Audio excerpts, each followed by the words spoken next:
தமிழ்நாட்டுடைய பொருளாதார வளர்ச்சிக்கு இன்னைக்கு கோயம்புத்தூர், ஈரோடு, விருதுநகர்ல ஜவுளி பூங்காக்கள், அது இல்லாம கோயம்புத்தூர்ல தகவல் தொழில்நுட்ப பூங்கா 1100 கோடியில இன்னைக்கு அதை அறிவிச்சிருக்கிறாங்க. அதுல நம்ம மதுரையில கிட்டத்தட்ட 349 கோடியில தொழில்நுட்ப பூங்கா அறிவிச்சிருக்காங்க, தகவல் தொழில்நுட்ப பூங்கா அறிவிச்சிருக்காங்க. இந்த மாதிரி மற்ற திருப்பூர்லயே சொல்லியிருக்கிறாங்க, சேலத்திலேயே சொல்லியிருக்கிறாங்க. இந்த மாதிரி தமிழ்நாடு முழுவதும் ஒரு இடத்துல மாத்திரம் கிடையாது, தமிழ்நாடு முழுவதும் தொழில் வளர்ச்சி வர்றதுக்கு, வேலை வாய்ப்பு உருவாக்குறதுக்கு அதுக்குண்டான சிறப்பான திட்டங்களை இந்த பட்ஜெட்ல அறிவிச்சிருக்கிறாங்க. அதாவது இவ்வளவு ஒரு நிதி நெருக்கடியிலையும் இந்த இதை உருவாக்கி இருக்கிறாங்க. இது ஒரு சிறப்பான பட்ஜெட் சொல்ல முடியும். அது தேர்தல் நினைச்சு இந்த பட்ஜெட் சொல்ல முடியாது. ஏன்னா இது அவங்க முழுமையா சென்று கிட்டத்தட்ட 3 வருஷத்துல ஏற்கனவே முதலமைச்சரும் நம்முடைய தமிழக அரசு அது ஒரு அறிக்கை விட்டிருந்தாங்க.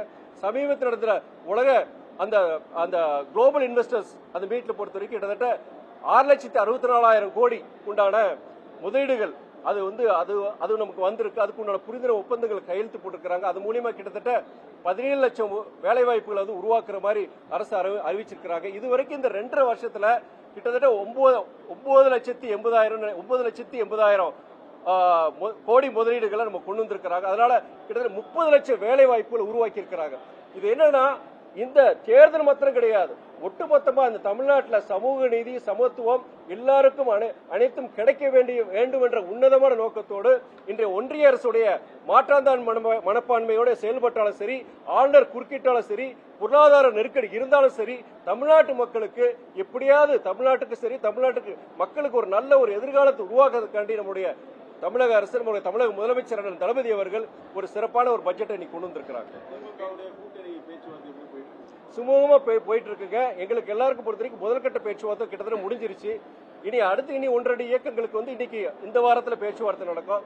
நாங்க சென்ற முறை ஒரு லோக்சபாவும் ஒரு ராஜ்யசபா சீட்டு நாங்க கேட்டிருந்தோம். கூடுதலா இந்த இடம் கூடுதலா ஒரு லோக்சபா சீட் நாங்க கேட்டிருக்கிறாங்க. நல்ல கௌரவமான முறையில் அவங்க திமுகவுடைய முக்கிய தலைவர்களை நடத்தினாங்க. ஒரு நம்பிக்கை இருக்கு. அடுத்த கட்டத்துல ஒரு என்ன பேச்சுவார்த்தை, என்ன முடிவுக்கு நாங்க வரங்கிறது கண்டிப்பா உங்களோட பத்திரிகையாளர்கிட்ட கண்டிப்பா நாங்க சொல்லுவோம்.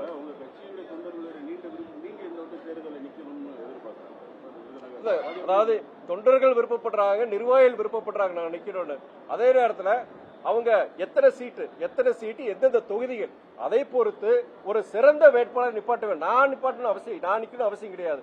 கட்சிக்கும் சரி அந்த தொகுதிக்கு யார் நின்னா நல்லதுன்னு சொல்லிட்டு கட்சியுடைய தலைமை முடிவு எடுக்கணும். கூட்டணி தலைமைக்கு அதுல ஒப்புதல் இருக்கணும். அதை வச்சு சொல்லும் முதல்ல எண்ணிக்கை முடிவாகணும். எண்ணிக்கை முடிவானதுக்கு அப்புறம் எந்த தொகுதி அதுக்கப்புறம் தான் சொல்ல முடியும். அந்த முடிவு சொல்ற இதுல நான் கிடையாது. அடுத்த கட்ட பேச்சுவார்த்தை முடியும் போது அதை சொல்லலாம். தேர்தல் அரசியல்ல தீவிரமா இருக்கக்கூடிய ஒரு கட்சியினுடைய முதன்மை செயலாளர் தேர்தல் அரசியல் விருப்பம் இல்லை. அதாவது சகோதரர் ஒண்ணு சொல்ல நான் எல்லா இடங்களையும் சொல்லியிருக்கிறேன். நான் 3 வருஷம் நேரடி அரசியலுக்கு ஒரு அரசியல் குடும்பத்திலிருந்து வந்திருந்தாலுமே தேர்தலில் நான் பங்கேற்க எங்களுடைய தலைவர் விளாத்தியுள்ள தேர்தலில் கிட்டத்தட்ட 20 வருஷத்துக்கு முதல்ல போட்டி போடும்போது நான் பணியாற்றி இருக்கேன். எல்லா தேர்தலும் பணியாற்றி இருக்கிறேன். பட் நேரடி அரசியல் கிடையாது. இன்னைக்கு நேரடி அரசியல் வந்திருக்கிறேன். நான் எல்லாமே எனக்கு புதுசுதான். மேடை பேச்சு புதுசுதான். உங்ககிட்ட நீங்க பேசுறேன் பாத்தீங்கன்னா அதுவும் புதுசுதான். அதே நேரத்தில் இயக்க தோழர்கள் மற்ற இயக்க கூட்டணி கட்சியில் இருக்க தலைவர்கிட்ட எப்படி பேசுறது சரி எல்லாமே ஐம் ஒர்க் இன் ப்ராக்ரஸ் பல இடங்கள்ல சொல்லியிருக்கிறேன். எனக்கு பொறுத்த வரைக்கும் பிடிக்குதோ இல்லையோ எனக்கு ஒரு முடிவெடுத்து திரும்பி பார்க்க கூடாது. அப்படி இருக்கும்போது மனசுல சில இதெல்லாம் இருக்கும், எங்களுக்கு சந்தேகங்கள் பல இதெல்லாம் இருக்கும். நானும் ஹியூமன் தான், நானும் ஒரு மனிதன் தான். அப்படி என்னோட மனசுல இருக்கிறத நான் வெளிப்படையா பேசுறேன். இருந்தாலும் ஒரு இயக்கம் எடுக்கிற முடிவுக்கு நான் கட்டுப்பட்டு தான் ஆகணும். செய்திகளை உடனுக்குடனும் துல்லியமாகவும் தெரிந்து கொள்ள சப்ஸ்கிரைப் பண்ணுங்க.